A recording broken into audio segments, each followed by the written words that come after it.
This is war.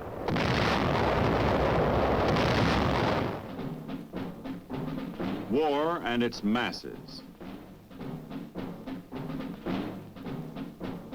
War and its men.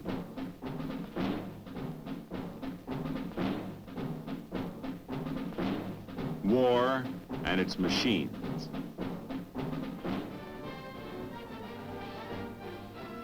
Together they form the big picture.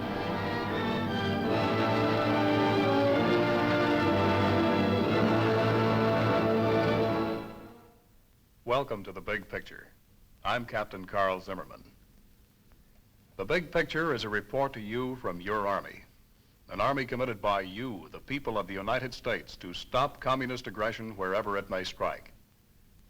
The Big Picture traces the course of events in the Korean campaign through first-hand reports of our combat veterans and through film taken by combat cameramen of the armed forces and produced by the Army Signal Corps. These are the men who daily record on film the big picture as it happens, where it happens. Today, the big picture will show the beginning of the Korean truce talks. You'll see those early meetings of our negotiators at Kaesong. And later, you'll meet two men who played an important part in the big picture, Sergeant Jim Heidenreith, who is a combat engineer and a rifleman with the 1st Cavalry Division, and Lieutenant Robert Fallon, who is a platoon leader with the Army's 7th Division. And now, for part of the big picture, let's go back to June 1951. From 20 June to 20 July, attention in Korea is focused on Kaesong, site of ceasefire peace negotiations. The first meeting is scheduled for 10 July.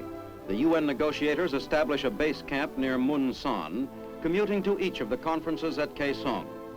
On 21 July, the Communists request a recess in the peace negotiations. It has become apparent by this time that the Reds are staging a buildup of force above the neutralized Kaesong area. However, during this period, only minor changes occur in the Korean battle line as action is confined to patrols and minor clashes.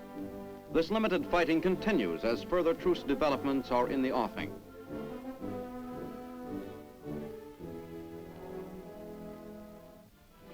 From the beginning, the Kaesong story is the story of stalemate. It began late in June when Russia's Malik suggested peace talks. And of course, the North Koreans and Chinese Red volunteers were ready to listen. Kaesong has been agreed upon as a neutral zone of conference. The first representatives, with no rank to exceed that of colonel, leave Munsan, the site of the UN peace camp, on 8 July. They have been instructed to make no commitments for the UN. They are limited to establishing an agenda for future talks and to assuring safe conduct to UN delegates during the armistice meetings. They are empowered to come to agreement on what is to be discussed, to make it clear to the communists that the armistice talks must take up military matters only. With this program and these limitations clearly understood, the helicopter bearing the general's representatives takes off from Munsan.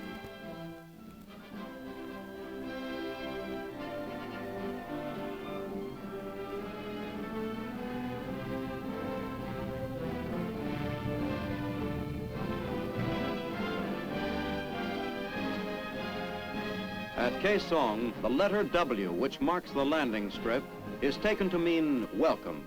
Later, UN reporters insist it stands for the Korean word for stalling. Keep in mind that the communists rejected General Ridgway's suggestion that the talks be held aboard a Dutch hospital ship.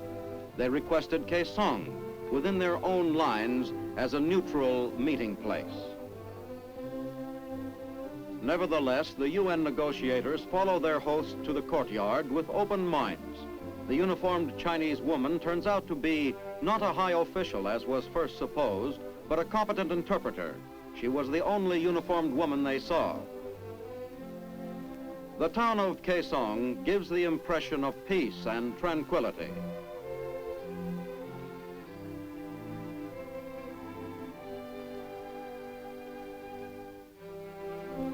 Early pictures of the Conference on Agreement reveal nothing of the tension that prevails, of the long arguments over simple matters of procedure.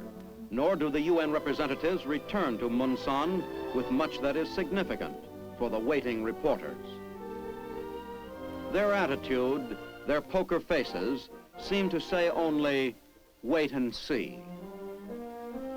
But it was later learned that during that first conference, and the one of 11 July, the communists took pictures of UN representatives being stopped at roadblocks by armed Reds. Those pictures, widely distributed throughout Asia, suggested that vanquished UN forces were seeking peace from their victorious enemy.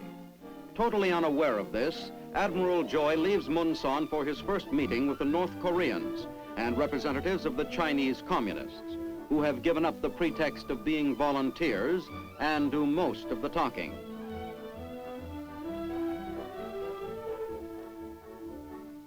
Admiral Joy is quite willing to have it so, knowing full well that the North Koreans are no longer in a position to make any decisions of their own. The communist negotiators arrive with an attitude of arrogant overconfidence.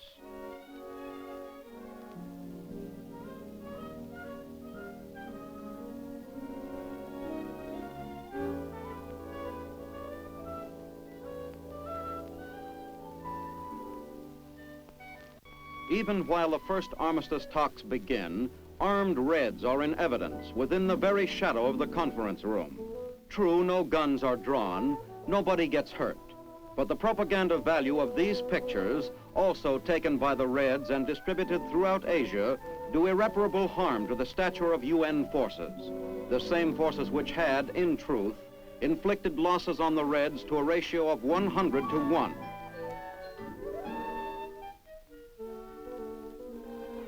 However, the first conference ends without incident, without too much friction, but certainly without decision.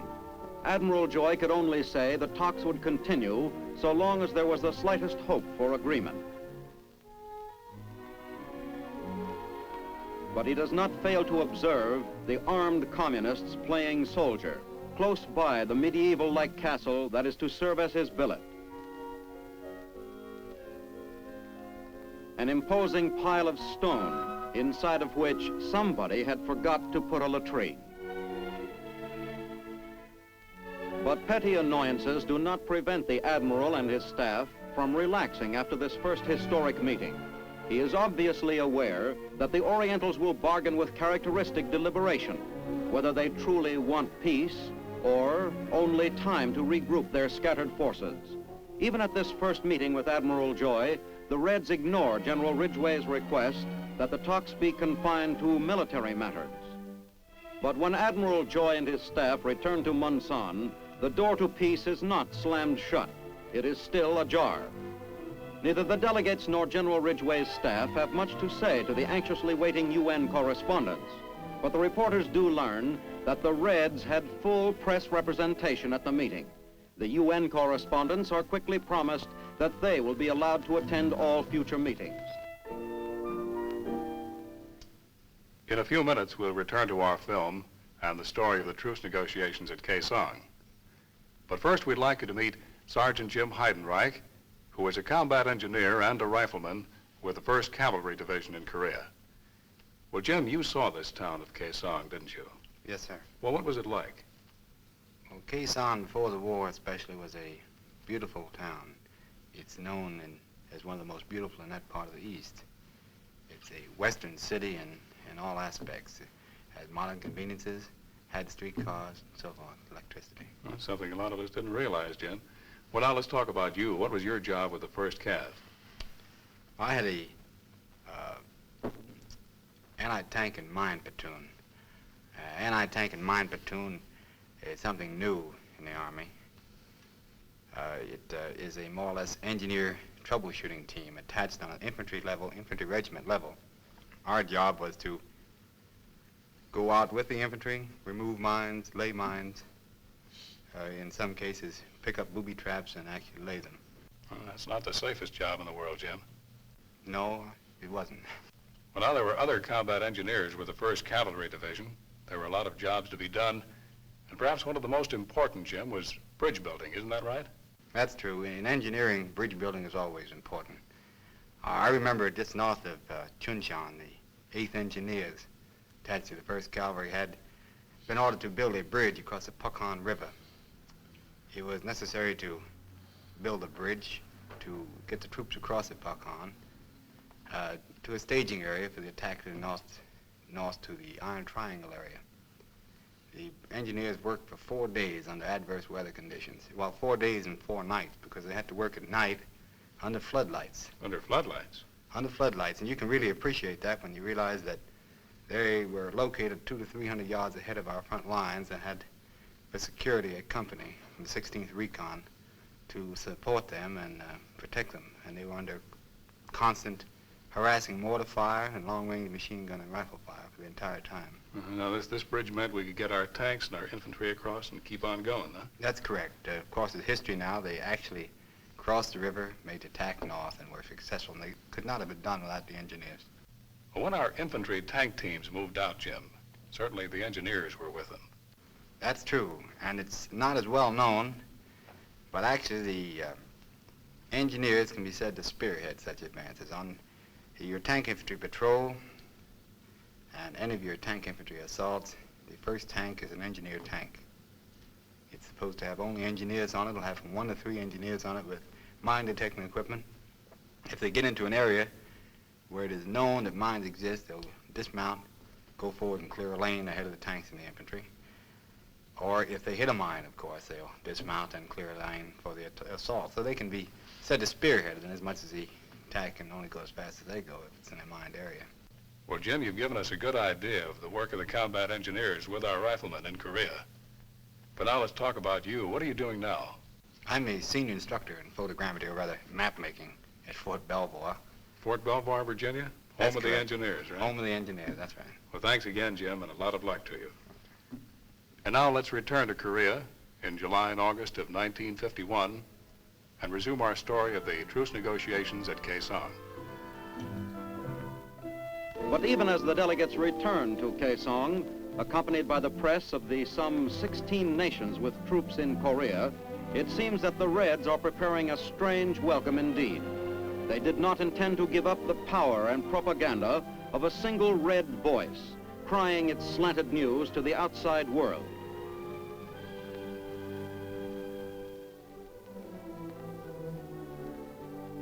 Already in the hands of Chinese communists was ample evidence by word and picture of how the Reds had distorted the news from Kaesong.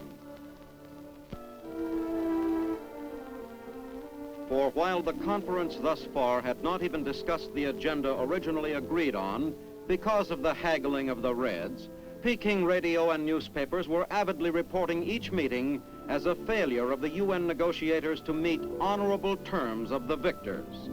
This impression had to be corrected. General Ridgway bids goodbye to the correspondents.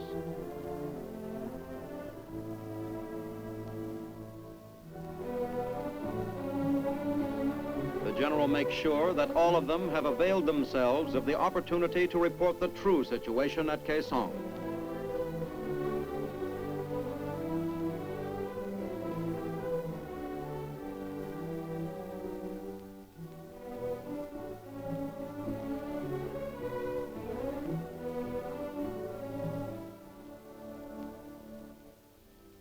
But outside of Kaesong, they encounter a situation that shocks the free world. The reporters are met and stopped by armed Reds. This commissar of press relations is telling the correspondents of 16 United Nations that the world will hear of the armistice talks through the truthful communist press. Not in the history of modern ceasefire negotiations has there been such a crude breach of international law and ethics. The communists are anxious to have the rest of the vehicles continue without the newsmen, but UN officers refuse to break up the convoy. Further discussions fail to resolve the problem. The Red refusal to pass the complete convoy is relayed back to Munsan. The convoy is instructed to return if not passed by 0930. At the 0930 deadline, the vehicles turn around and head for Munsan.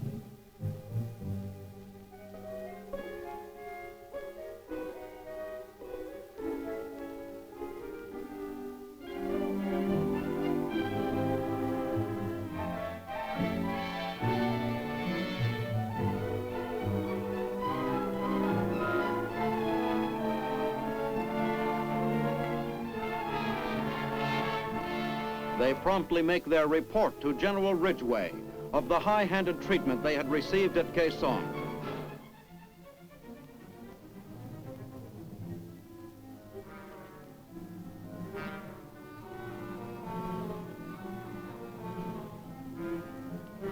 The general's decision is immediate and decisive.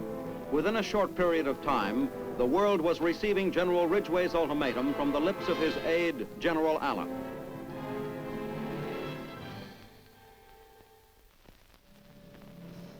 This is Brigadier General Frank A. Allen, Jr., United States Army, Chief of Information, United Nations Command, Advanced Camp in Korea, broadcasting a message from General M.B. Ridgway, Commander-in-Chief, United Nations Command, to General Kim Il-young.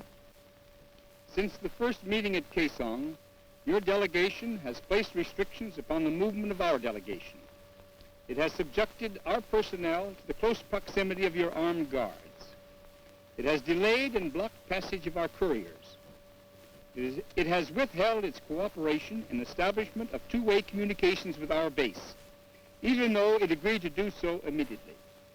It has refused admittance to the conference area of certain personnel in our convoy, which I desired, and for whose conduct I stated that I assumed full responsibility.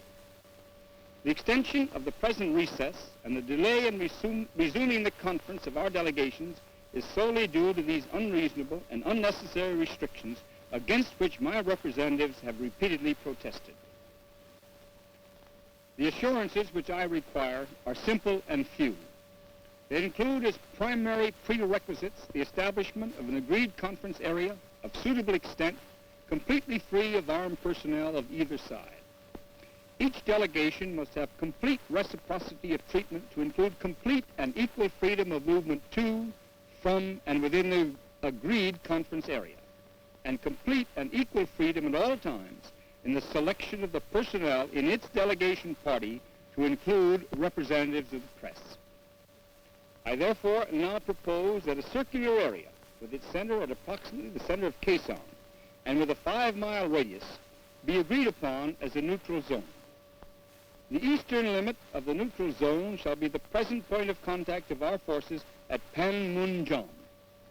I propose that we both agree to refrain from hostile acts of any kind within this zone during the entire period of our conferences. I propose that we agree that the area of the conference site and the roads leading thereto, used by personnel of both delegation parties, be completely free of armed personnel. Should you continue to insist that restrictions are necessary for our personal safety or for any other reason, I propose that the conference site be moved to a locality which will afford the few simple assurances I have specified herein. Signed, M.B. Ridgway, General, United States Army, Commander-in-Chief, United Nations Command. That is all. The communist bluff has been called. The general's terms are quickly accepted without argument. On 15 July, the armistice talks are resumed. The UN delegates return to Kaesong with a full complement of reporters, radio equipment, and cameras.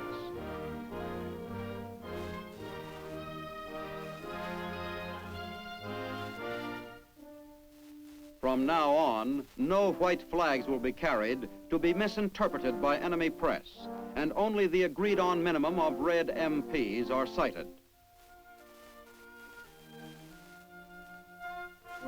Although the Reds attempt to belittle the controversy that stalled negotiations, the UN delegation is relieved of the tension created by the ominous presence of the Reds' submachine guns. The inscrutable communist delegates give no indication that they have been caught red-handed trying to pull a fast one. Admiral Joy is hopeful of progress now, since the Reds have made their first definite concession. But though the UN correspondents now have freedom of activity, they are hard put to keep busy during the days of 15 to 21 July. The conference produces little that is newsworthy. There is, however, one happy result. For the first day within 53 weeks of fighting, 24 hours pass in which not one U.S. soldier is killed. It seems evident now that at least the communist reporters and cameramen are ready and anxious to be friendly. Another conference ends with the Reds insisting that the military demarcation line must be at the 38th parallel, and they insist on discussing political matters that must be left to the UN Assembly. The Communists have given the UN negotiators assurance of complete freedom of movement within a half-mile radius of the conference building and in the neutral corridor from Munsan. Telephone communications are set up from Kaesong to the Munsan peace camp.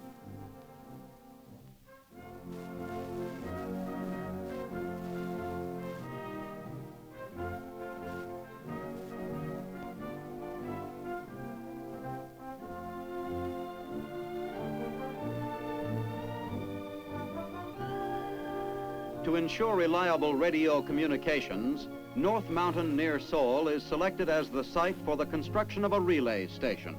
This station is part of the radio network connecting Munsan with 8th Army headquarters in Seoul and General Ridgway's offices in Tokyo. The altitude of the mountaintop reduces interference by surrounding hills and increases the effective range of the station. While the ceasefire talks are going on, UN commanders are keeping close contact with the enemy in the field and preventing him from gaining ground. However, it is apparent that the Communists are staging a large-scale buildup of troops, particularly above Kaesong. There is formal acceptance at this time by General Nam Il of the principle that hostilities will continue until an armistice can be fully worked up.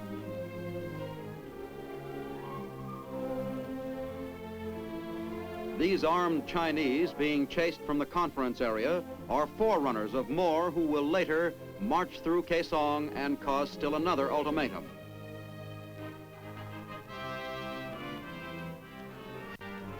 During the week 15 to 21 July, the negotiators agree to list 3 points on the agenda for the ceasefire talks. 1, the physical details of stopping the fighting. 2, the definition of the ceasefire line. 3, safeguards against resumption of the fighting. The Reds also want to list another topic, to wit, the withdrawal of foreign troops from Korea.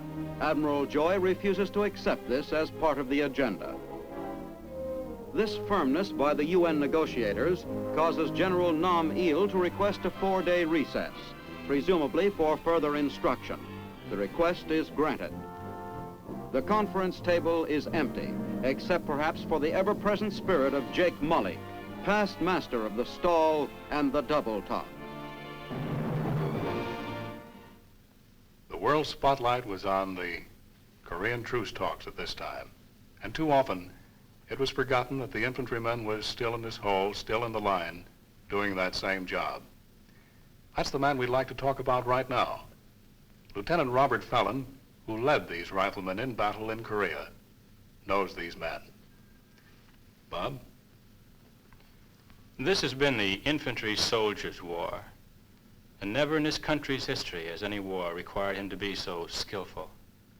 He's had to master the use of a dozen different weapons.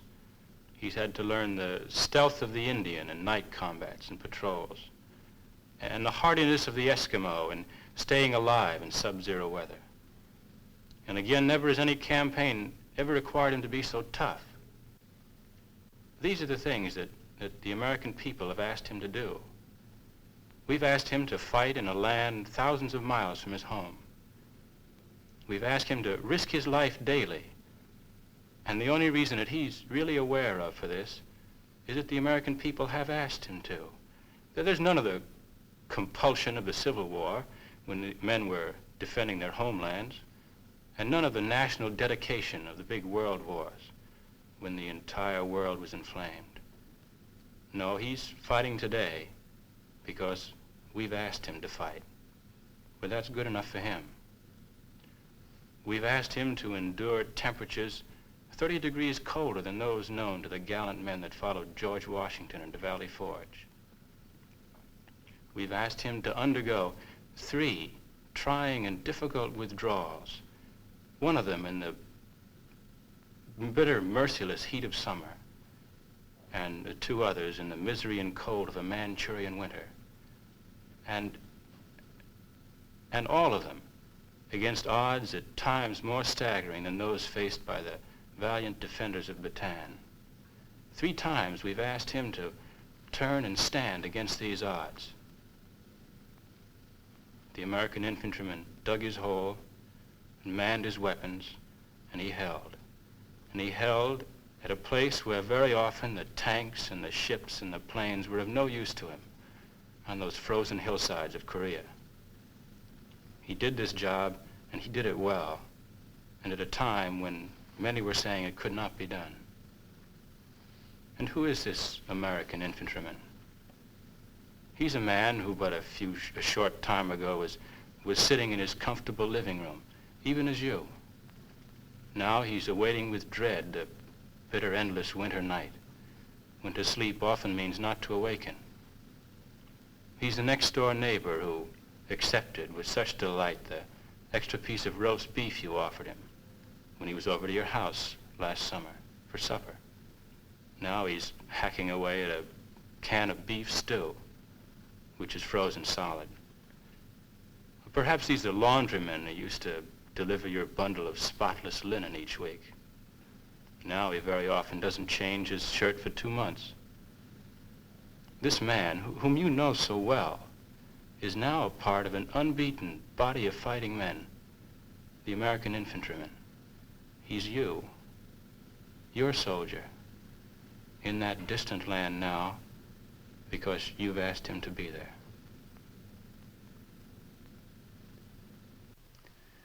There's nothing anyone can add to what Lieutenant Fallon has said. Thank you, Bob. And thanks, too, to Sergeant Jim Heidenreich, who appeared earlier in our program.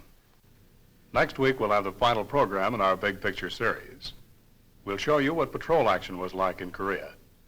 You'll see an infantry attack on Hill 1179. You'll see the return of refugees to the city of Seoul. And with us next week will be 2 Signal Corps combat cameramen, 2 of the many cameramen who filmed the Big Picture in Korea. This is Captain Carl Zimmerman, inviting you to be with us then.